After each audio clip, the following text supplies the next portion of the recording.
Welcome back to Unfiltered with Love. I'm your host, Carrie Love, and I'm so glad you're here. Let's get into today's conversation. This week in class, we were given a series of reflection questions. They weren't really questions we were supposed to answer out loud. They were meant to be personal. The kind of questions you sit with, maybe journal about, or maybe let roll around in your head for a while. And honestly, I wasn't planning on talking about them today. But there was one question that hasn't left me all week. It was simply this: what would happen if I stopped protecting that identity? I've asked myself a lot of questions over the years, but this one felt different because I realized I didn't even know what identity I was protecting.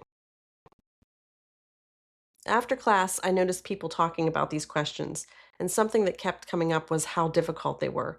Not because the questions were confusing, but because it was really hard to name our emotions.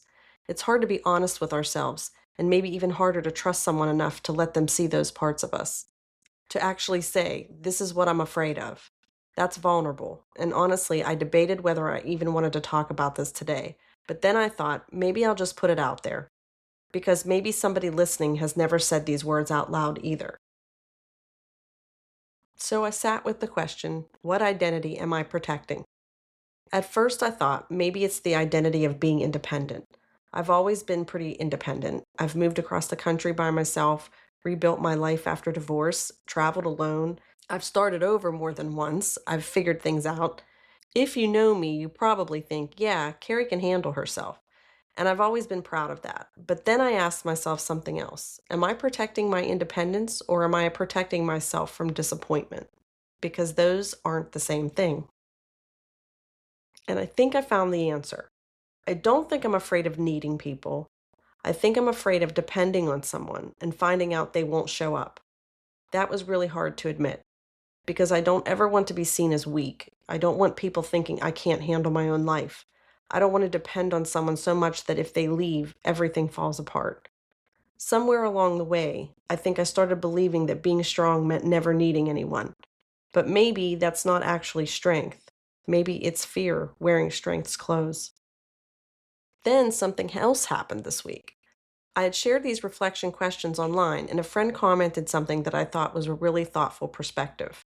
He wrote, "Perhaps the selves we created to survive should not be judged, but thanked for carrying us through difficult places. Yet survival was never meant to become our permanent identity." I read that, and I just sat there because my first reaction to this whole exercise was, why am I still like this? Why haven't I gotten over this yet? But maybe that's the wrong question. Maybe instead of criticizing the parts of ourselves that learned how to survive, we thank them. Maybe that fiercely independent version of me, the woman who decided she'd never have to rely on anyone, wasn't broken. Maybe she was protecting me. Maybe she carried me through seasons where she had to. And I'm grateful for her.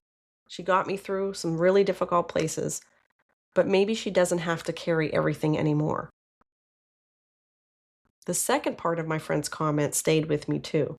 He said, "Grace invites us to loosen our grip on who we thought we had to be and trust the person God is still calling us to become." That phrase, loosen our grip, I love that because he didn't say we had to reject who we were. He didn't say those older versions of ourselves were wrong. He just said maybe we don't have to hold on to them so tightly anymore. Maybe we can thank them and then just let them rest. Last week on the podcast, I talked about how different my life is from what I imagined 10 years ago. If someone had shown me my life today back in 2016, I never would have believed it. And maybe this is connected, because maybe it isn't just my life that's changed. Maybe I've changed too. But am I still making decisions from an old version of myself? Am I still protecting someone who doesn't need protecting anymore? I don't know. I'm still figuring that out, and maybe that's why I wanted to share this. Not because I have the answer, but because maybe healing doesn't always look like finding the answer. Maybe healing begins when we finally are willing to ask the right question. So before I go today, here's the question I've been sitting with all week.